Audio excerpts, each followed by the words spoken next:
Hey, what's cracking everybody? Welcome back to Computer Games Hardware.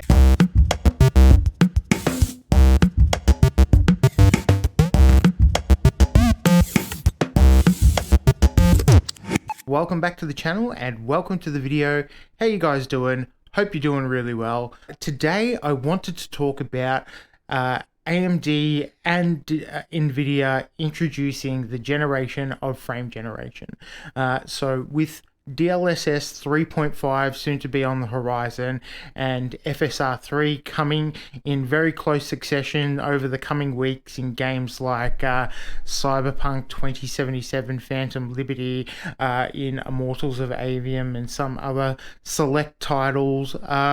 It'd be a good opportunity to discuss what these features are and how they're going to affect PC enthusiasts, graphics card owners going forward, because I have a little inkling that some of the moves that both Nvidia and AMD have made in regards to the feature set of GPUs are going to directly affect the product stack of the future generations of GPUs that we'll be getting. So without further ado, let's talk about it. Let's talk about DLSS 3.5 first. So DLSS 3.5 from Nvidia has been announced in some upcoming titles such as Cyberpunk 2077, Phantom Liberty, the new expansion, and it has some interesting features. So what Nvidia have done is they've decided to focus on image quality rather than mainly performance, because they got some really good performance through the first couple of iterations of deep learning super sampling, DLSS 1 and 2. And with the introduction of frame generation in DLSS 3 meant that the performance is really, really good.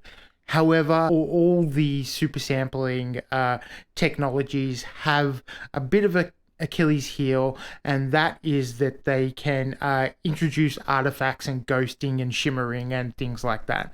So what Nvidia is focusing on for DLSS 3.5, which probably denotes the 0.5 rather than the next performance jump in the deep learning super sampling, is because they've focused on visual fidelity. All right, so it's really important to talk about what we mean when we talk about DLSS, frame generation, and now ray reconstruction. So on Nvidia's side, going from the first iteration of DLSS, what DLSS is an upscaler that uses AI to sample frames that are coming up in the pipeline and upscales them to a higher resolution to give you more performance in games. DLSS 2 improved upon that process, because the original version had some shimmering and ghosting and some artifacts and things like that. The reason those things happen is because Nvidia were using denoisers to regenerate the frames, but they weren't good at reconstructing things like global illumination, ray tracing, path tracing, and things like that. So it would introduce some ghosting, and it would introduce some artifacts and some unwanted stuff.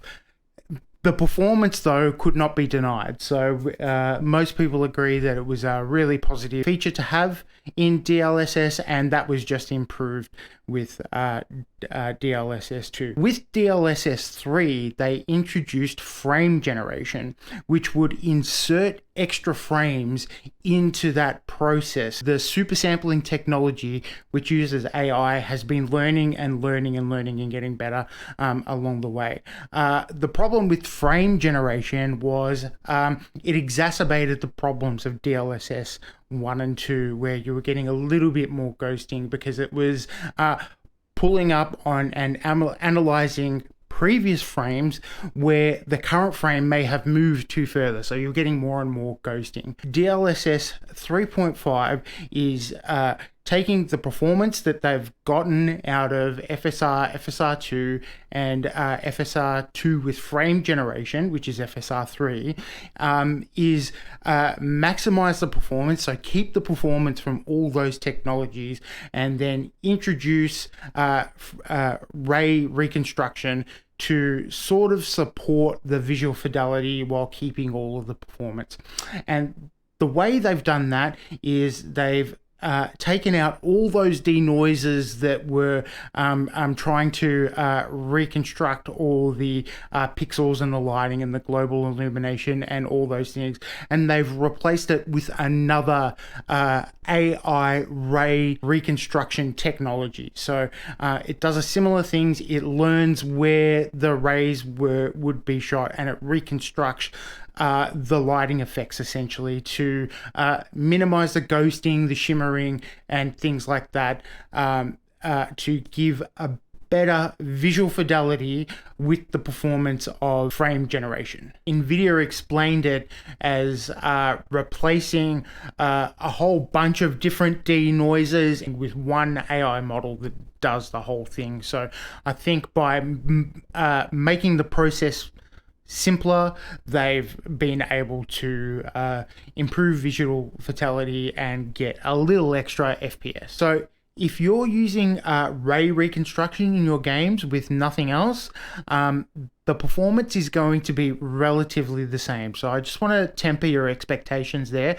And the reason for that is because ray reconstruction will be in more hardware than frame generation, which cannot be in anything other than the 40 series of GPUs. So some older GPUs are going to have ray reconstruction in them. So you'll be able to use DLSS 2 with ray reconstruction, or DLSS 1 if you wanted to with ray reconstruction, but unfortunately you won't be able to use the frame generation feature of DLSS 3 unless you have a 40 series GPU. That is a little disappointing, but the visual fidelity even with FSR2 is going to be much better. So it's a feature coming to older GPUs, so we might as well turn it on and test the performance. Are you looking forward to testing out some games with ray reconstruction in them? Let me know in the comments down below. But that swings into the announcement of FSR3 with AMD. What FSR3 does is something similar to what Nvidia is doing. So FSR1 and FSR2 is the upscaler and performance booster, and AMD are introducing to those technologies that have also been improving. Not as much as Nvidia's, because AMD haven't taken the AI approach to their FSR1 and FSR2 technologies up until now. So they're banking on some new technology that's going to be introduced into the adrenaline drivers, and they call that upscaling technology fluid motion frames technology. Okay, so a bit goofy, but essentially what it does is the same as Nvidia's frame generation. It inserts new frames into the pipeline of your GPU. They didn't stop there as well. They're also releasing it in a new slate of games. Immortals of Avium are also coming very soon with FSR3 support from launch. So that will be pretty interesting to see. So the big boon that AMD have here, FSR3's implementation of frame generation, doubling and in some cases tripling performance in games. So that is a really big boost. They're basically saying that it's going to work on the 7000 series, it's going to work on the 6000 series, and it might even work on older cards. So any cards that can support them. So take that with a grain of salt. I don't know that you're going to be able to pull out your 480 and use it. That's yet to be seen. Fingers crossed. I hope the support is abundant, but it's going to work on at least higher end 5000 series GPUs as well. But wait, they didn't stop there. It is also open to competitors' cards. So Nvidia cards, Intel cards, FSR3 will be available and be able to be implemented on all GPU platforms, which is good. The AMD are going with this whole "we care about gamers" things like that. They've taken some criticism in the last couple of weeks, trying to stifle Nvidia's implementation of DLSS in some of the AMD supported games.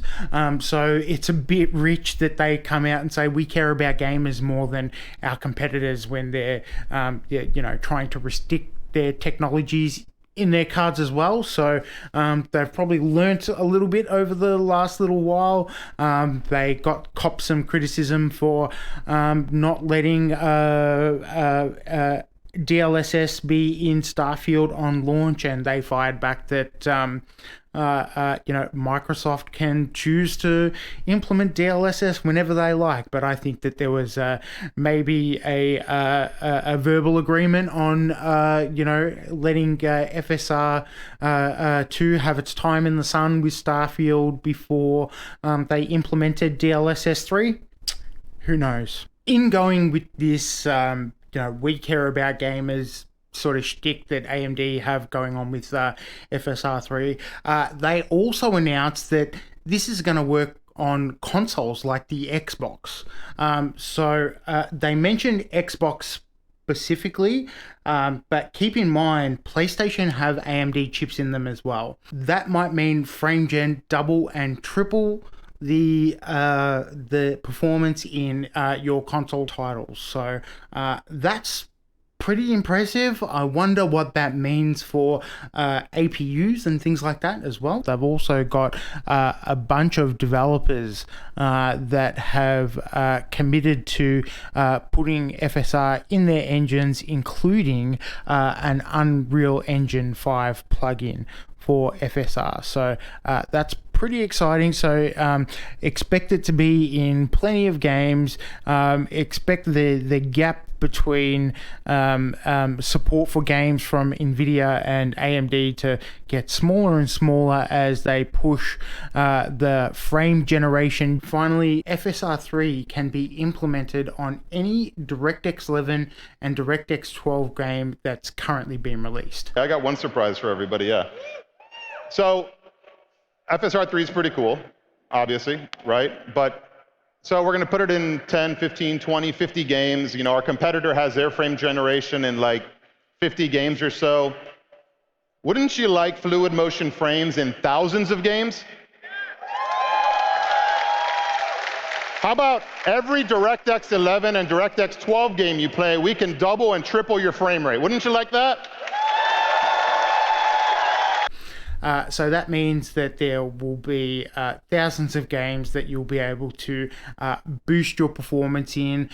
You'll be able to turn this feature on from the newest graphics card to relatively older GPUs and get 2 to 3 times the performance in most of these titles, any DirectX 11 and DirectX 12 titles. So pretty impressive, I must say. Really interested to see how high the frames can get with this technology. But the question that comes to mind for me is, at what cost is all of this? Because we already know that AMD have announced, or hinted at least, there's been leaks and rumors swirling around that the next generation is not going to be a massive improvement over current gen, which was already really disappointing. AMD have just released 7800 XTs that are not even matching the performance of my 6800 XT that has been out for 3 years now. So that's pretty concerning. There've been hints, leaks and rumors that AMD will not be competing in the high end in the next generation. I tend to be a high-end purchaser and an early adopter as well. Sometimes it works out. However, over the last 12 to 18 months, there's been nothing to really get me excited about. And I fear that trend is going to continue into future implementations of these GPUs and the newer models. So what do you think? Good to have these features. I think it's important to get what you pay for when you're purchasing a new GPU. So feature-rich products that have the performance that is expected at a reasonable price is really important. But are we sacrificing future traditional performance for feature-heavy performance like AI upscalers and things like that? It seems to be the case. It seems to be like we're going to be getting in the next generation, Xbox and PlayStation levels of GPUs with this amazing technology that are going to produce performance. But the question has to be begged, does that mean you're getting what you pay for? I guess only time will tell, and the prices will tell. So if we're getting all these features and we're getting them at the price that Nvidia expects us to pay for a brand new GPU generation on generation, it's going to be a tough pill to swallow. What do you guys think? Do you think we're getting impressive AI technology upscalers at the cost of performance and innovation in our PC hardware? Or are you happy that the technology is coming along to your consoles, to your graphics cards, and that you'll be able to keep your hardware for a few more years to come? Let me know in the comments down below. Okay guys, well, that's going to do it for this one. What do you guys think about DLSS 3.5 and FSR 3? Let me know in the comments down below. I'm excited for it, a little bit concerned about what the future holds, but only time will tell. We'll have to test these products and see. Thank you very much for watching. I've enjoyed making it, and I'll continue to make them if you continue to watch them. Big hello to all our subscribers and all our new subscribers. Thank you guys very much for watching. Don't be shy about sounding off in the comments. We're trying to get to 100 subscribers before the end of the year. So if you know anybody that's interested in PC gaming hardware or tech, please flick them my way. And again, I'll see you guys all in the next one. Thanks for watching. Bye for now.